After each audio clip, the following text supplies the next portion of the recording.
welcome to Inside OUTA. I'm Lois Moodley, the Head of Communications here at OUTA. Thank you for joining us.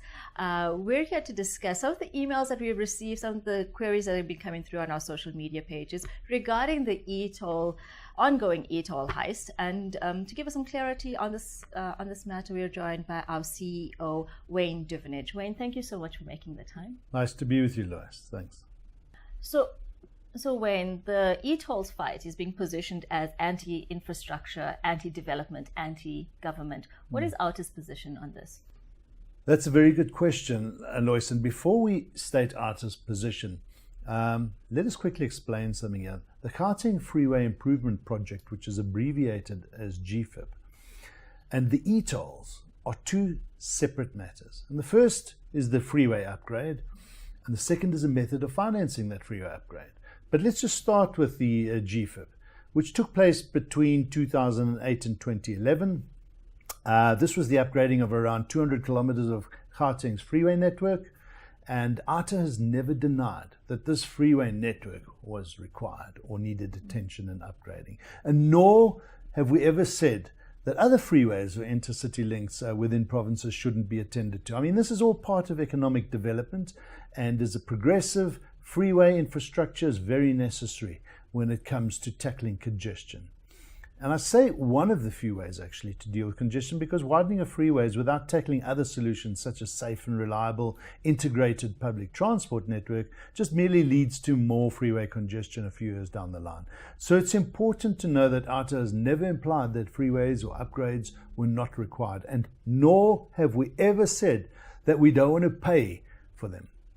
SANRAL and ETC like to imply that we just don't want to pay for these e-tolls or pay for the roads, and that's nonsense. That is simply ludicrous. It is clearly obvious that infrastructure must be paid for some way or the other, and the question is how, and that's where we come to the issue of the flawed e-toll decision.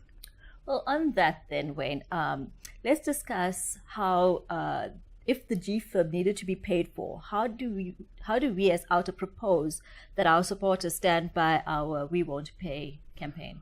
Yeah, so you know, it sounds contradictory. Well, you say you have to pay for the infrastructure, but you don't want to pay for e-tolls. So what's that about? Well, SANRAL and their tolling company ETC would like to imply that without the e-tolling decision, we wouldn't have had the freeway upgrade in the first place. And that is utter nonsense. Let's explain why. Prior to the e-toll decision being made, urban freeways were always funded through treasury allocations, either to SANRAL or the provincial administration.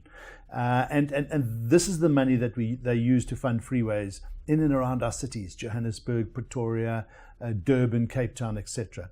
And treasury gets its revenue through a host of taxes, such as PAYE, VAT, and company taxes. And one of those revenue streams for Treasury is the fuel levy. It's one of the larger ones, by the way.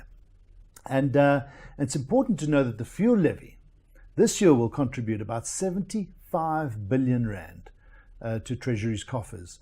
And a third of that, roughly a third of that, comes from Gauteng motorists. Fuel that's bought in Gauteng. And back in 2007, when this e-toll decision was made, that fuel levy generated about 24 billion rand for Treasury. Again, a third of that, about 7 billion rand, coming from Gauteng residents. So you can see how this fuel levy has expanded massively over the last decade or so. So government and the Gauteng province had an option to choose an existing funding mechanism for the upgrade of the short but very important 200-kilometer section of South Africa's freeways, because it is right in the economic hub of this country. And the best thing about Treasury's allocation via this fuel levy option is that it comes with zero administration costs, zero. Now compare that to an e-toll decision, which comes with a hefty collection and management fee. And the contract that was awarded to ETC, by the way, was 8.4 billion rand. There was a couple of other billion rand related to the design and the build of the system, but just their management cost, 8.4 billion rand for a 5-year period. Now that equates to about 1.7 billion rand a year.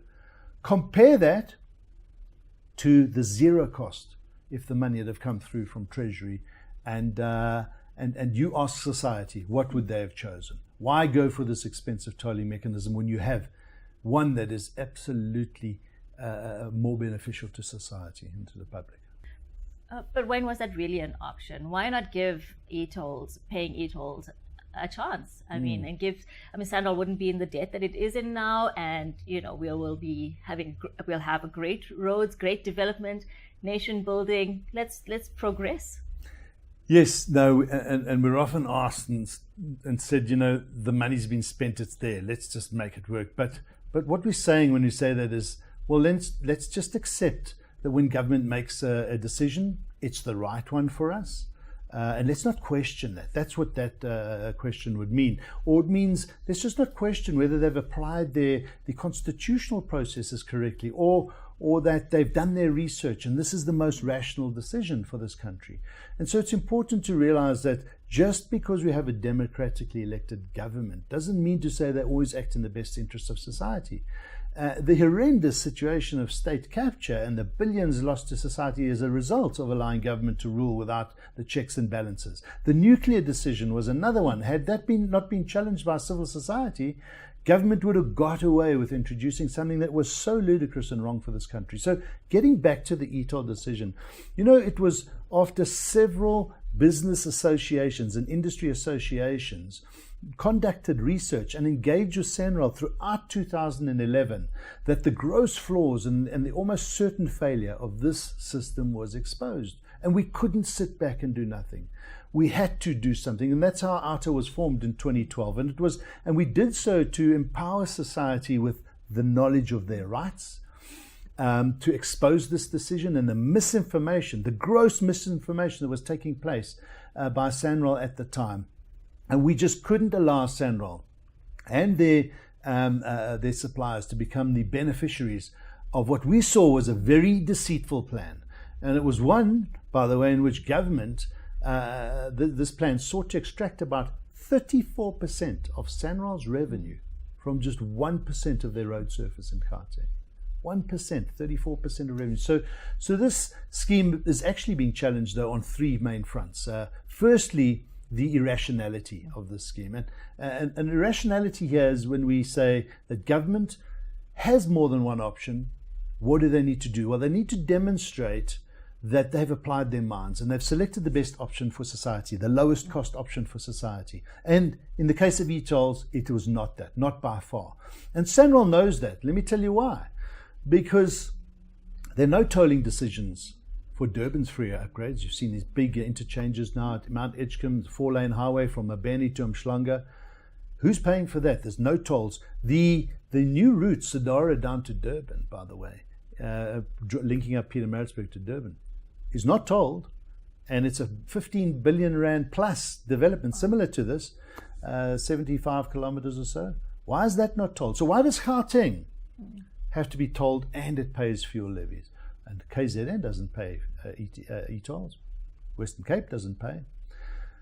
The second main reason for OUTA's rejection of e-tolls is its unworkability. I mean, to make the scheme work, you need to have all the users to pay. You cannot operate a user pay scheme and a large portion don't pay. And you need to rely on good administration and good systems. And this one relies on e-natus, which is grossly flawed. It relies on the post office. Well, I don't have to tell you about that. And I can tell you now the amount of billing errors and complaints that we receive. I don't know how many SANRAL receive. It's mind-boggling. And this scheme is so unworkable. Here's another example of how unworkable it is, that even the people or the transport sector, the public transport sector and the taxis who have been given free passage, in other words, they don't have to pay for e-tolls, they refuse to participate in the scheme. Now, how's that? How ludicrous is that? Even the people who get it for free refuse to participate. And the third reason of OUTA's decision to challenge e-tolls relates to the lawfulness of SANRAL's conduct when they approved the scheme. Section 195 of the Constitution requires that government conducts itself meaningfully through its public engagement processes, that it is transparent when it introduces schemes of this nature, and they have not done that. In addition, it requires that the SANRAL board and the transport minister at the time had to display that they'd applied their minds and applied the proper approval processes. And we can show that that didn't happen. And in this regard, it's important to know that the reasons that SANRAL lost this case to introduce the same scheme in the Western Cape The same reasons that apply here. The only difference is that the Gauteng roads were built. But that doesn't make the scheme lawful. And that means that a judge is going to find it very difficult to criminalize somebody or to rule against them when this scheme was introduced in an unlawful manner. Besides the fact that it's unworkable, besides the fact that this is a grossly irrational scheme. So, Wayne, finally, what is OUTA hoping to achieve in this fight? Well, I think we speak for millions of South Africans when we say that we want to live in a country that functions efficiently. So that when government introduces complex policies and schemes of this nature, it's important that they do their homework and that they ensure that these schemes are workable, that good governance processes were followed, and that the scheme is, or these policies are in the best interest of the people. The best interest of the public needs to be core at all of these decisions. And on the e-toll issue, if we are successful as society to have this decision formally reversed or cripple it, as we have done through a very successful and constructive civil disobedience campaign, our government will have no option but to recognize the power of the people and the will of the people. And hopefully they learn from their mistakes. And as a nation, will not be subjected to such indiscretion and poor decision making against society. So the civil disobedience campaign, I must say, has been extremely successful. 25% of people are paying. That means 75% aren't. And the e-toll scheme is not by any way an efficient user pay scheme. So we say it's never too late for government to reverse a bad decision. They've failed to entice motorists to participate in the scheme. They've failed with their discounts that they've offered, their threats of criminal records in the past. And you know, if they want to come with more carrots and sticks, this is not about the tariff. This is about the principle. The public have rejected this scheme, and that attitude and that position is not going to change. So at this point, we'd like to say that OUTA stands for good governance. We are for paying taxes. We are on the record as denouncing lots of calls for a general tax revolt, but we do not want the state to fail, and it will fail if it doesn't listen to its citizens, and it does fail, and it suffers from a crisis of legitimacy when they start putting in place systems that aren't going to work. So when we've also been labeled by ETC CEO Kuni Vermaak as a Ponzi scheme. Now, what do you make of that? Well, I think Mr. Vermaak needs to go and have a look at the definition of what a pyramid scheme or a Ponzi scheme is in the dictionary. I mean, OUTA is not in the slightest way related to a Ponzi scheme. We're a professional organization. We're a non-profit organization. It's important to know that. But we pay market-related salaries to our 50 or so staff. All of them are professionals. You know, we've got lawyers, researchers, investigators, communications experts, and project managers. And through our process in expanding well beyond tolls, we've introduced 115 projects over the last 2.5 years. And you know, our books are audited every year. We provide a summary of our revenue and our expenses in our annual report, which is on our website. So, you know, for Mr. Vermaak to say that we're a Ponzi scheme, well, I invite him to challenge us on that. You know, let's go and get ourselves legally audited if he wants to have a look at that. So just for the record, we're not a Ponzi scheme. It's ludicrous to think absolutely ridiculous. Yeah.